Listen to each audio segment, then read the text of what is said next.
عرض سلام و ادب و احترام. اینجا کانال رازه و من فراز هستم. امیدوارم امروز خبری خوش بهت برسه که همیشه انتظارشو داشتی. امیدوارم که گشایشی برات صورت بگیره که به خاطرش ذوق زده بشی و دلت قنج بره. یه همچین حال خوبی رو برای شما عزیزانم از خداوند خواهانم.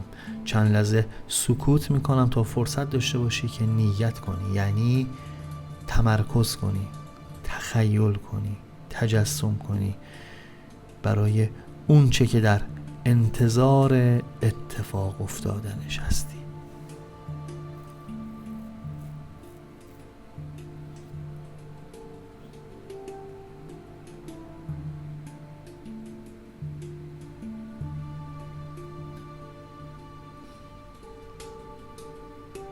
خب اگر آماده ای بریم سراغ پیام امروز.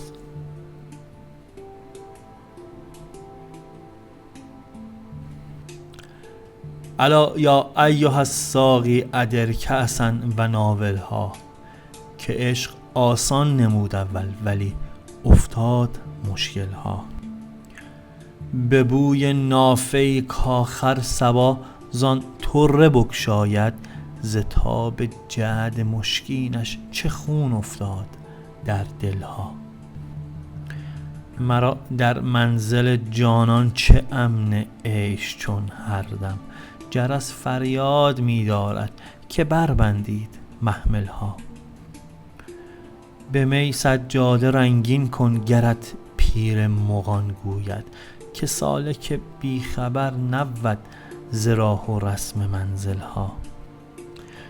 شب تاریک و بیم موج و گردابی چنین حایل، کجا دانند حال ما سبک باران ساحلها. همه کارم ز خودکامی به بدنامی کشید آخر، نهان کی ماند آن رازی کزو سازند محفلها. حضوری گر همی خواهی ازو غایب مشو حافظ، متی ما تلق من تهوی دع الدنیا و اهملها. بریم سراغ تعبیر و تفسیر این غزل از حافظ شیرازی. این غزلی که حتما هممون یک بار به گوشمون خورده. در این غزل معروف الا یا ایها الساقی ادر کأسا و ناولها، غزل شماره 1 حضرت حافظ، واژگان و تعابیری وجود داره که به وجود اومدن سختی ها داره پیش بینی میکنه و اوضاع رو طوری تعبیر میکنه که میگه ممکنه سختی هایی رو پیش رو داشته باشی، اما انقدر ظریف و عاقلانه داره نوید و مژده و بشارت امید رو میده که اگر غیر از این بود پیامی نبود که من بخوام امروز با تو در میونش بذارم. جرقه‌ای از امیدواری میزنه در انتهاش و بریم ببینیم چه پیامی برای امروز من و تو داره، چی دستگیرمون میشه. پیام میگه که دل پاکی داری و همواره نیتهای تو خیرخواهانه است. افراد ریاکاری هستن اطرافت که با سنگ اندازی مانع حرکتت بشن و اگر مهمون همیشگی من تو این چنل باشی، وقتی صحبت از حسد ورزان، ریاکاران و کسانی میشه که دشمن تو هستن، گفتیم دنیا دنیای رقابته، دنیای حرکت به جلوه. شاید منظور این نیستش که دشمنی بخوای داشته باشی که بیاد از پشت به تو خنجر بزنه. منظور اینه که توی کسب و کارت، توی روابطت هستن کسانی که ازشون انرژی منفی ساطع میشه. صحبت از این نیستش که من و تو فرد خاصی باشیم که دشمنی داشته باشیم که بخواد قصد جونمونو بکنه. همین که خیلی از مواقع ما میایم بیان حال و احساس میکنیم، از شرایط خوب زندگیمون میگیم، از اهدافمون میگیم، ولی اون لحظه کسی که داره اینو میشنوه شاید به اندازه من و تویی که خودمونو باور داریم واسه رسیدن به اون اهداف، اون ما رو باور نداشته باشه و جمله‌ای بگه، کلامی بگه، حتی ممکنه حرفی نزنه، نگاهی بکنه که ذهن ما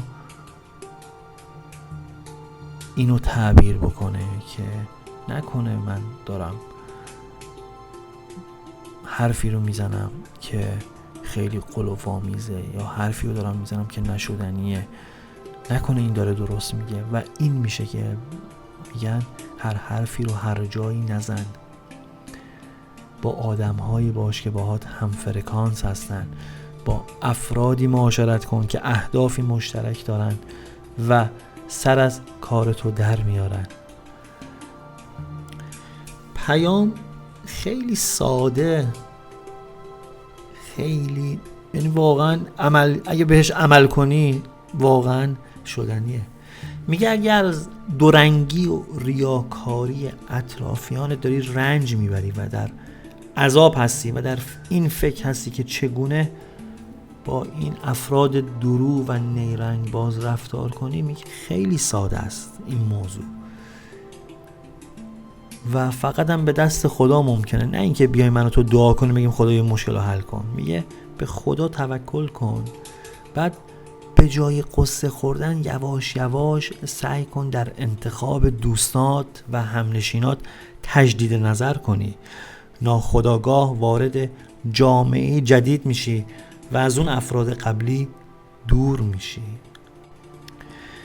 و اگر گره‌ای تو کارت هست، با صبر و بردباری که کلید حل تمام مشکلاته، میتونی با کمی تفکر و اندیشه کارهای خودتو پیش ببری. ناامیدی رو از خودت دور کن و به لطف خدای بزرگ امیدوار باش. پیام بهت میگه که روز وصال نزدیکه، چه برای یار چه برای مقصودی که در سر داری. فقط صبر و تحمل داشته باش و توی ذهنت تجسم کن لحظه وصالو تا برات محقق بشه.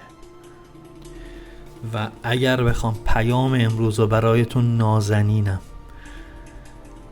خلاصش کنم، این که میگه ساده بینی و سهل انگاری توی امور زندگی مسائل رو همیشه پیچیده تر و دشوارتر میکنه.